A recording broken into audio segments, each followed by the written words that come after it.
Nuestra atención se ha reducido a pocos segundos y si hoy encontramos algo que nos parece aburrido o no es interesante, simplemente deslizamos, cambiamos de actividad o desviamos la mirada hacia algo que nos parezca más atractivo.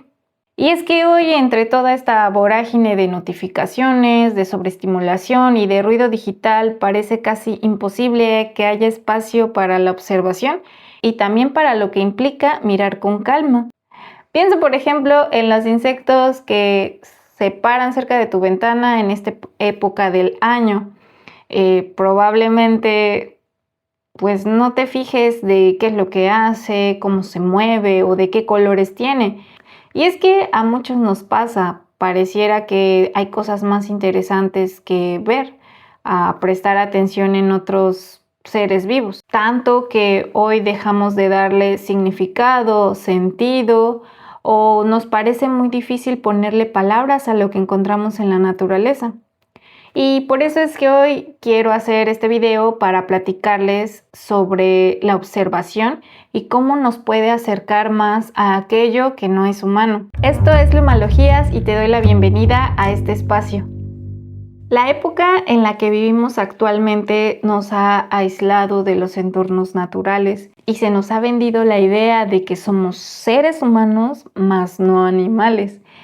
Es como si se colocara al ser humano en un pedestal moral en donde todo lo que es ajeno a una imagen humana tiene un valor inferior y una prioridad menor comparado con nosotros. Pero la realidad es otra. Y es que el ser humano también es un animal. Somos primates que con el paso del tiempo hemos podido crear sistemas complejos de lenguaje, de cultura y de tecnología, como muchos otros seres vivos que se encuentran en la naturaleza. Y es que así hemos estado cohabitando con otros seres vivos durante muchos años. Pero esta idea donde hay una jerarquía cada vez va perdiendo peso gracias a la ciencia y a otros estudios sociales en donde se cree que los seres humanos podemos cohabitar y estar en comunión desde un aspecto más horizontal. Además, el arte ha tenido gran influencia en esta desmitificación en la que nosotros estamos como el centro y más bien trata de vernos en una sola jerarquía o línea. Y para ir quitando estas jerarquías, lo primero que necesitamos es observar. Pero, ¿qué es observar? La observación, pues, no solo es el acto de ver, sino que implica examinar o mirar con atención, como un acto consciente. Es base en el método científico, porque gran parte de lo que se sabe, de lo que se ha descubierto, ha sido gracias a la observación, que también hay excepciones en donde el azar ha jugado un papel muy importante, pero se ha podido ver eventos o procesos que ayudan a generar nuevas preguntas y nuevas incógnitas para poder investigar. Pero observar no es algo exclusivo de la ciencia en donde el fin último sea un artículo científico o se quede dentro de un ambiente de personas que se dedican a hacer ciencia. También se encuentra en el arte, como te platicaba, en la literatura. Pero hay un género en particular que es la literatura o nature writing, que plasma en palabras cómo es la contemplación de la naturaleza. Todo este fino detalle y lo que implica mirar con calma lo que se encuentra a nuestro alrededor. Que contrario a lo que se suele pensar, este género no solo se limita a anécdotas de expediciones o a meras descripciones de paisajes, sino que su esencia está en esta flexibilidad que tiene para poder contar con un detalle tan fino y de transportarnos a una escala macroscópica. Una persona está describiendo un paisaje en un bosque a una escala más cotidiana, desde nuestra casa, por ejemplo. Y aquí en estos textos, la observación de quien narra la historia es lo que hace esta conexión profunda con lo que se describe. Y precisamente en esta mirada tan fina y de contar los detalles de lo que se encuentra a nuestro alrededor, es donde se encuentra este libro que les quiero platicar, que es El matrimonio de los peces rojos de Guadalupe Nettel. La atmósfera en la que se narran estos relatos nos muestra a la vida no humana como un espejo de nuestros comportamientos y desde escenarios tan comunes como puede ser la sala de una casa, la cocina o incluso la recámara. Nos cuenta historias que parecieran inadvertidas, pero que tienen un peso muy profundo en los protagonistas y en cómo podrían reflejarse en animales como unos peces, cucarachas o en los hongos. Por ejemplo, en el relato que le da nombre a este libro, El matrimonio de los peces rojos,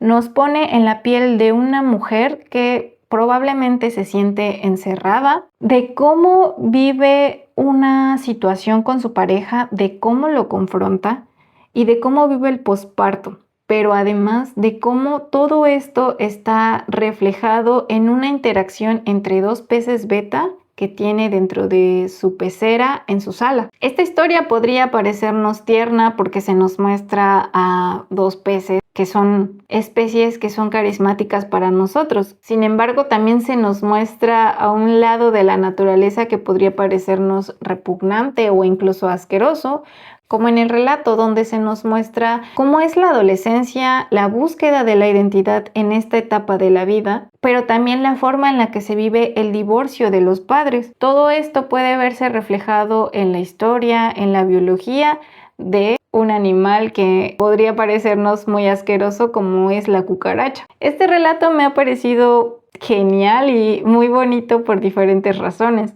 Porque en primer lugar, la autora Guadalupe Nettel nos narra con mucha naturalidad cómo es que llega una plaga de cucarachas en una casa. Esto es una de las pesadillas más grandes en la vida urbana de muchas personas y que a más de uno nos ha puesto en aprietos. Pero en este relato se narra de una forma tan orgánica cómo es que intentan deshacerse de esta plaga sin que nadie sepa. Además, en medio de toda esta invasión, el protagonista, que es un adolescente, pues comienza a admirarse por estos insectos y empieza a sentir una empatía casi tan profunda como con un asombro científico. Y cómo es que este evento tan cotidiano termina moldeando su identidad y su profesión como adulto. Estos son solo dos de los relatos que te comento, pero que al leerlos todos, pues te das cuenta de que lo repugnante o lo tierno que puede parecernos otro ser vivo que no es humano,